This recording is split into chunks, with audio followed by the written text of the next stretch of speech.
Welcome to ABC campus. आज हम accounting for manufacturing में एक प्रैक्टिस क्वेश्चन कर रहे हैं जिसका टाइटल है campus manufacturers.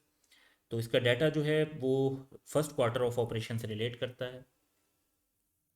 Material purchases during the year 100,000 की बताई हुई है। प्रोडक्शन पे रोल जो है प्रोडक्शन से रिलेटेड है यानी सारा, और इसमें से 80% डायरेक्ट और 20% इनडायरेक्ट है। तो जो डायरेक्ट है उसे डायरेक्ट लेबर बना देंगे और इनडायरेक्ट वाले को फैक्ट्री ओवरहेड में शामिल कर देंगे। Manufacturing overheads incurred excluding indirect material and labour, तो ये जो ऊपर अमाउंट्स हैं उनके अलावा जो मैन्युफैक्चरिंग ओवरहेड्स हैं जैसे डेप्रिसिएशन, रेंट वगैरह, तो वो 50,000 के हैं। डायरेक्ट मटेरियल्स जो यूज़ किए गए हैं ड्यूरिंग द ईयर वो 80,000 के हैं, और इनडायरेक्ट मटेरियल जो यूज़ किए गए हैं वो 15,000 के हैं। तो 100,000 के परचेज हुए थे, 95,000 के यूज़ हो गए। ओवरहेड्स अप्लाइड और absorb based on actual production जो हैं वो 79,000 के हैं। Transfer to finish goods inventory cost पर 190,000 है, और फिनिश गुड्स जो सेल की गई हैं वो 250,000 की सेल की गई हैं, जबकि उनकी कॉस्ट 170,000 है। सो ये डाटा हमें गिवन है, और फिर रिक्वायर्ड ये है कि हमने जर्नल एंट्रीज पास करनी है। Ledgers showing cost flow up to finish goods account बनाना है, यानी हम material, labour, FOH, work in process, finish goods तक के अकाउंट बनाएंगे। फिर statement of cost of goods manufactured बनानी है जो कि समरी इन्फॉर्मेशन होनी चाहिए, और फिर ग्रॉस प्रॉफिट बनाना है। यहाँ पर जो क्वेश्चन में एक चीज़ मिसिंग है वो ये है कि हमें ये नहीं बताया हुआ कि 100,000 में से जब 95,000 का मटेरियल यूज़ हो जाएगा तो जो बाकी मटेरियल बचा, क्या वो डायरेक्ट मटेरियल था या इनडायरेक्ट मटेरियल था। तो in the absence of information हम ये एज्यूम कर रहे होंगे कि वो डायरेक्ट मटेरियल होगा, क्योंकि जो एक बिजनेस होता है उसके अंदर ज़्यादातर जो मटेरियल परचेज किया जाता है वो डायरेक्ट मटेरियल ही ज़्यादा अमाउंट का होता है। तो हम यहाँ पर एजम्पशन लेकर चलेंगे कि हमारे पास जो स्टॉक पड़ा हुआ है वो डायरेक्ट मटेरियल का है। तो इस बेसिस पर क्वेश्चन को स्टार्ट करते हैं, और सबसे पहले हम पार्ट ए को सॉल्व करेंगे।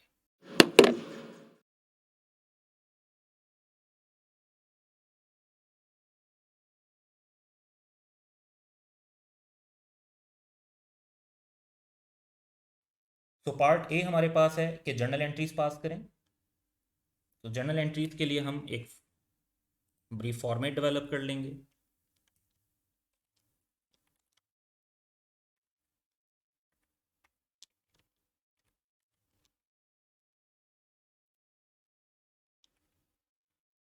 तो फर्स्ट ट्रांजैक्शन हमारे पास जो है दैट इज के 100,000 का मटेरियल परचेज किया गया है। इसको इनकॉर्पोरेट कर देते हैं।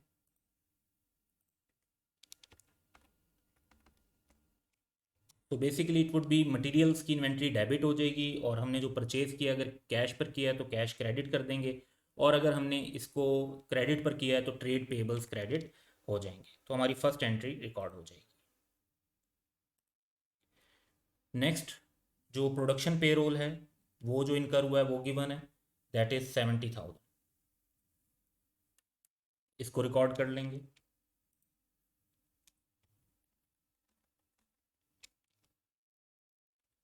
तो फैक्ट्री पे रोल डेबिट हो जाएगा, वेजेस पेएबल अकाउंट क्रेडिट हो जाएगा। जब पेमेंट हो रही होती है तो फिर फैक्ट्री वेजेस पेएबल जो है पेमेंट होने के टाइम पर वो डेबिट होगा और कैश क्रेडिट होगा, तो वो सिंपली एक पेमेंट की एंट्री होगी बाद में। नेक्स्ट ट्रांजेक्शन है कि जो other than this manufacturing overhead है excluding indirect material and labour, वो 50,000 के। तो इनको हम मैन्युफैक्चरिंग ओवरहेड या एफओएच के अकाउंट के अंदर रिकॉर्ड कर देंगे। तो इसको मैन्युफैक्चरिंग ओवरहेड भी कह सकते हैं, फैक्ट्री ओवरहेड भी कह सकते हैं, प्रोडक्शन ओवरहेड भी कह सकते हैं। तो मैन्युफैक्चरिंग ओवरहेड डेबिट हो जाएगा और कैश या एक्रूवल क्रेडिट कर देंगे। नेक्स्ट, जो डायरेक्ट मटेरियल यूज हुए हैं ड्यूरिंग द ईयर वो बताए हुए हैं कि दैट इज 80,000। तो डायरेक्ट मटेरियल जो यूज होता है उसको वर्क इन प्रोसेस के अंदर ट्रांसफर कर दिया जाता है।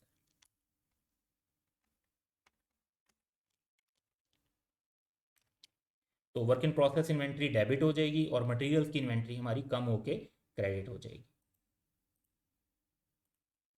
नेक्स्ट ये बताया हुआ है कि जो इनडायरेक्ट मटेरियल यूज हुए हैं वो 15,000 के हैं। Indirect materials work in process में नहीं जाते, इनडायरेक्ट मटेरियल्स मैन्युफैक्चरिंग ओवरहेड के अंदर ट्रांसफ़र किए जाते हैं। तो मटेरियल की इन्वेंट्री तो कम होगी, लेकिन वो वर्क इन प्रोसेस के बजाय मैन्युफैक्चरिंग ओवरहेड के अंदर डेबिट हो रही होगी। नेक्स्ट ये है कि जो ओवरहेड अप्लाई हुए हैं वो 79,000 के हैं। लेकिन अब जो है इससे पहले हमें जो मैन्युफैक्चरिंग ओवरहेड को अप्लाई करने से पहले एक रेशो देख लेनी चाहिए जो कि प्रोडक्शन पेरोल से रिलेटेड है, कि 80% जो हैं वो हमारे पास डायरेक्ट लेबर से रिलेटेड है और 20% इनडायरेक्ट लेबर से। जो डायरेक्ट लेबर है ये डायरेक्टली वर्क इन प्रोसेस के अंदर ट्रांसफ़र होता है, तो पहले तो हम इसको ट्रांसफ़र कर लेंगे। तो वर्क इन प्रोसेस डेबिट और फैक्ट्री पेरोल उतने से कम हो जाएगा क्योंकि उस अकाउंट को अल्टीमेटली हमने ज़ीरो करना है। और जो इनडायरेक्ट लेबर से रिलेटेड है दैट इज़ 20% अमाउंट, 80,000 का 70,000 का 20% लेंगे तो दैट वुड बी 14,000। तो इसमें मैन्युफैक्चरिंग ओवरहेड के अंदर ट्रांसफ़र हो जाएगा। तो अब हम देख रहे हैं कि हमारा जो मैन्युफैक्चरिंग ओवरहेड है वो 3 मरतबा डेबिट हो रहा है, एक एंट्री नंबर 3 में, एक एंट्री नंबर 5 में, एक एंट्री नंबर 7 में। तो एंट्री नंबर 7 तक की हमारी जो ट्रांजेक्शन हो चुकी हैं उसके बाद हम नेक्स्ट चलेंगे। और 79,000 का जो ओवरहेड है इसको हमने ट्रांसफ़र करना है। अब जब प्रोडक्शन होती है तो ओवरहेड को ट्रांसफ़र किया जाता है वर्क इन प्रोसेस के अंदर, के मटेरियल लेबर और फैक्ट्री ओवरहेड से मिलकर हमारी प्रोडक्शन हुई, उससे वर्क इन प्रोसेस बना।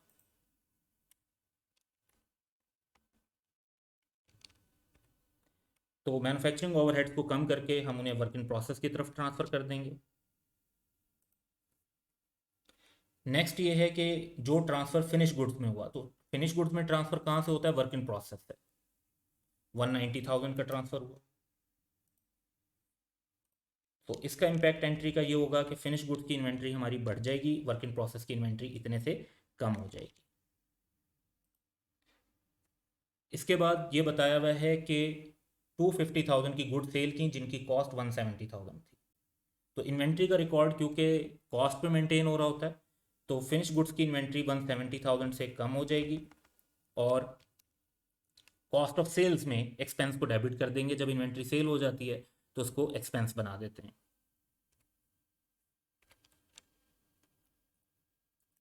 और साथ ही हम सेल्स भी रिकॉर्ड कर लेते हैं 250,000 की।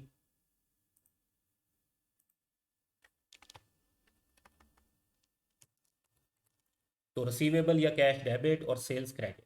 तो इस तरह से इन 11 एंट्रीज़ के अंदर हमने अपने सारी जो बेसिक लेवल की एंट्रीज होती हैं एक कॉस्ट फ्लो की उनको रिकॉर्ड कर लिया है। और ये हमारी फर्स्ट जो रिक्वायरमेंट थी क्वेश्चन की कि हम जर्नल एंट्रीज पास करें वो कंप्लीट हो गई। सेकंड रिक्वायरमेंट क्या है? सेकंड रिक्वायरमेंट ये है कि लेजर शो करने हैं कॉस्ट फ्लो के फिनिश गुड्स तक, यानी material, labour, FOH, work in process and finish goods. तो इनके हम अकाउंट बना लेंगे। तो सबसे पहले हम मटेरियल का अकाउंट बना लेते हैं।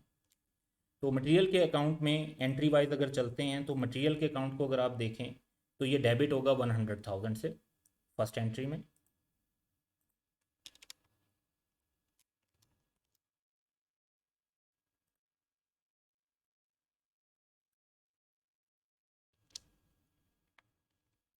इसके बाद फैक्ट्री पे रोल है, तो ये फैक्ट्री पे रोल का एक टी अकाउंट बनाएंगे, उसमें 70,000 डेबिट करते हैं।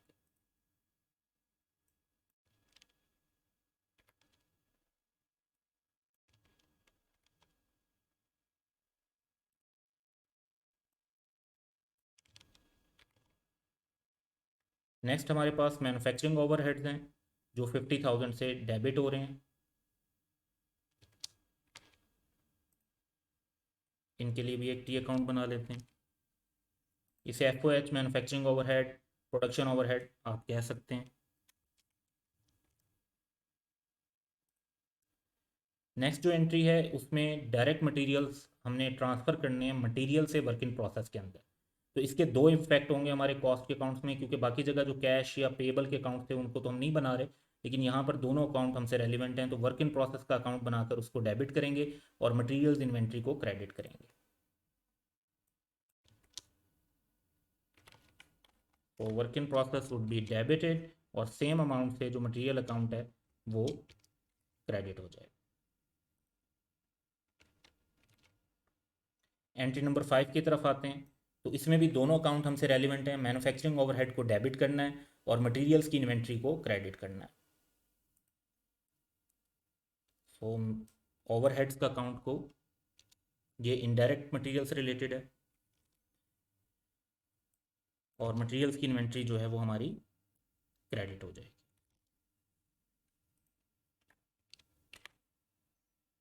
इसके बाद एंट्री नंबर 6 पर आते हैं। तो इसमें भी हमारे वर्क इन प्रोसेस का अकाउंट है और फैक्ट्री पेरोल है। तो वर्क इन प्रोसेस डेबिट हो जाएगा और फैक्ट्री पेरोल क्रेडिट हो जाएगा।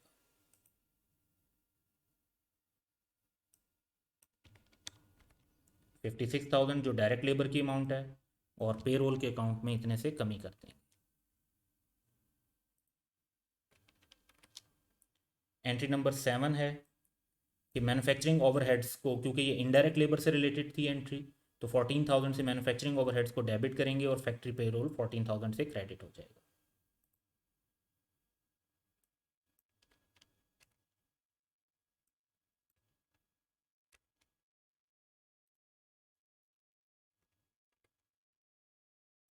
इसके बाद मैन्युफैक्चरिंग ओवरहेड ट्रांसफ़र करने हमने वर्क इन प्रोसेस इन्वेंट्री के अंदर, तो वो ट्रांसफ़र भी कर देते हैं।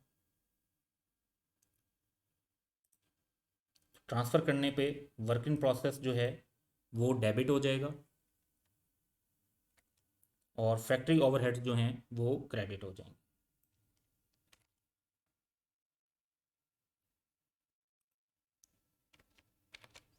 एंट्री नंबर 9 है कि जब वर्क इन प्रोसेस में इन्वेंट्री कंप्लीट होकर फिनिश गुड्स में ट्रांसफ़र होती है तो फिनिश गुड्स को डेबिट और वर्क इन प्रोसेस इन्वेंट्री को क्रेडिट कर देते हैं, तो हम फिनिश गुड्स का अकाउंट भी बना लेंगे।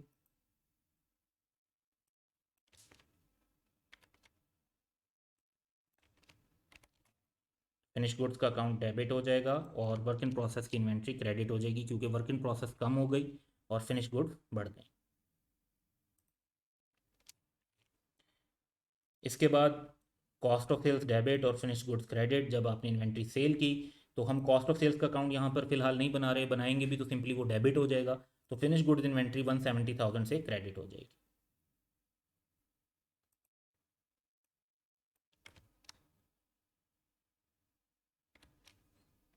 Due to cost of sales.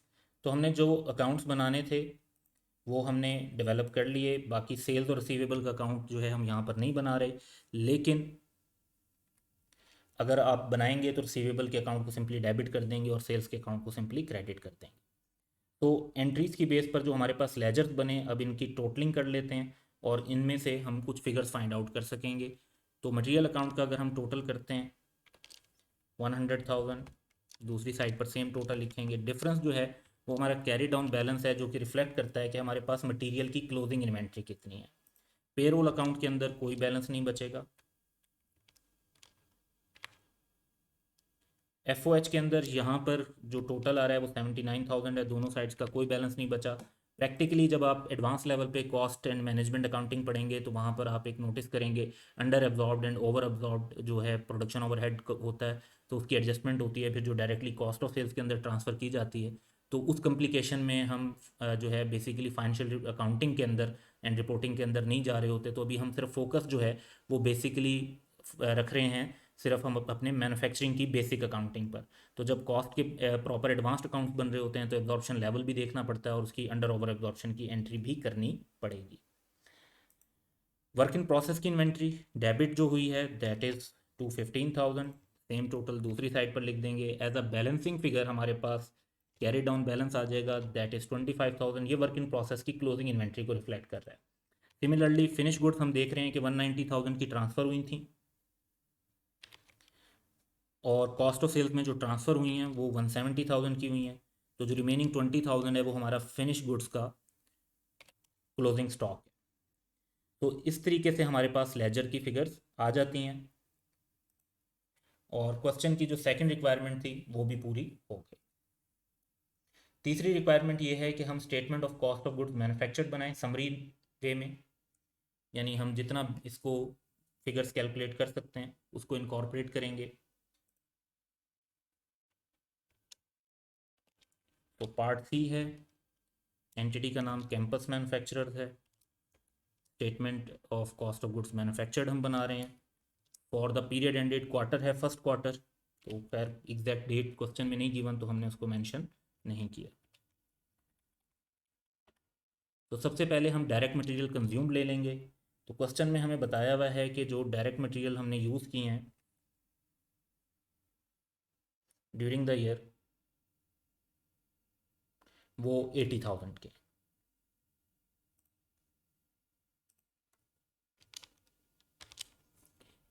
इसके बाद डायरेक्ट लेबर की फिगर भी दी हुई है।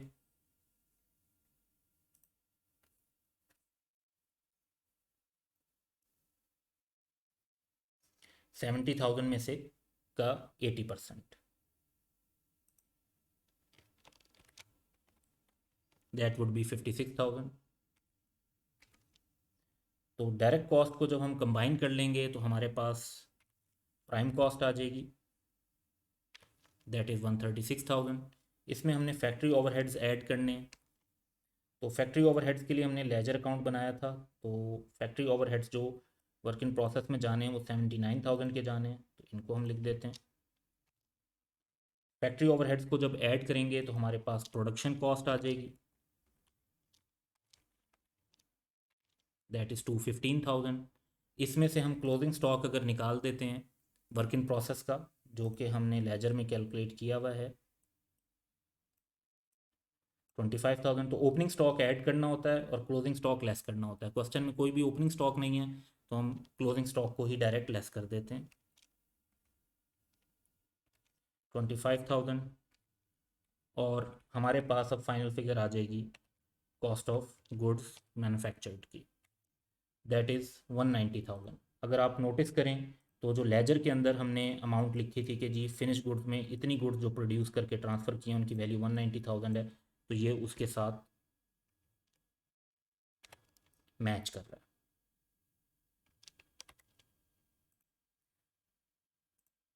तो जब हमारे पास कॉस्ट ऑफ गुड्स मैन्युफैक्चर्ड बन गई तो क्वेश्चन की जो थर्ड रिक्वायरमेंट थी वो भी पूरी हो गई। अब फोर्थ रिक्वायरमेंट ये है कि हमने ग्रॉस प्रॉफिट ट्रेडिंग अकाउंट बना के कवर करना है, तो उसकी तरफ चलते हैं। तो पार्ट डी में एंटिटी का नाम है कैंपस मैन्युफैक्चरर्स। हम स्टेटमेंट ऑफ कम्प्रिहेंसिव इनकम में ट्रेडिंग अकाउंट बना रहे हैं सिर्फ, और फॉर द पीरियड एंडेड जो फर्स्ट क्वार्टर एंड हुआ है जिसकी डेट नहीं गिवन वो लिख देंगे। अब क्वेश्चन में हमें सेल्स गिवन है 250,000। इसके बाद हमने इसमें से कॉस्ट ऑफ सेल्स को लेस करना है, जिसमें opening stock of finish goods और जो परचेजेज ऑफ फिनिश गुड्स हैं ये दो चीज़ें तो क्वेश्चन में नहीं दी हुई, तो हम इनको ज़ीरो एज्यूम करेंगे क्योंकि फर्स्ट क्वार्टर एंटिटी का तो ओपनिंग स्टॉक तो ज़ीरो ही होगा। जो फिगर हमारे पास अवेलेबल है वो है कॉस्ट ऑफ गुड्स मैन्युफैक्चर्ड की, जो कि पार्ट सी में हमने कैलकुलेट किया 190,000, और अगर आप लेजर में देखेंगे तो वहाँ पर भी हमने 190,000 ही लिए है। क्वेश्चन के अंदर भी ये 190,000 transfer to finish goods inventory बताई हुई है।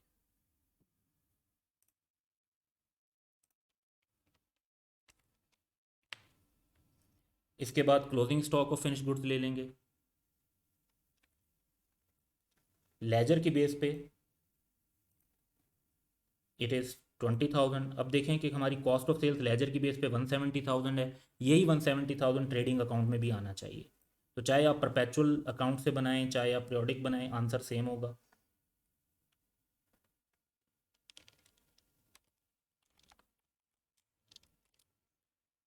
तो कॉस्ट ऑफ सेल्स का जब आप नेट करेंगे दैट वुड बी 170,000, और जो हमारा ग्रॉस प्रॉफिट होगा दैट वुड बी 80,000।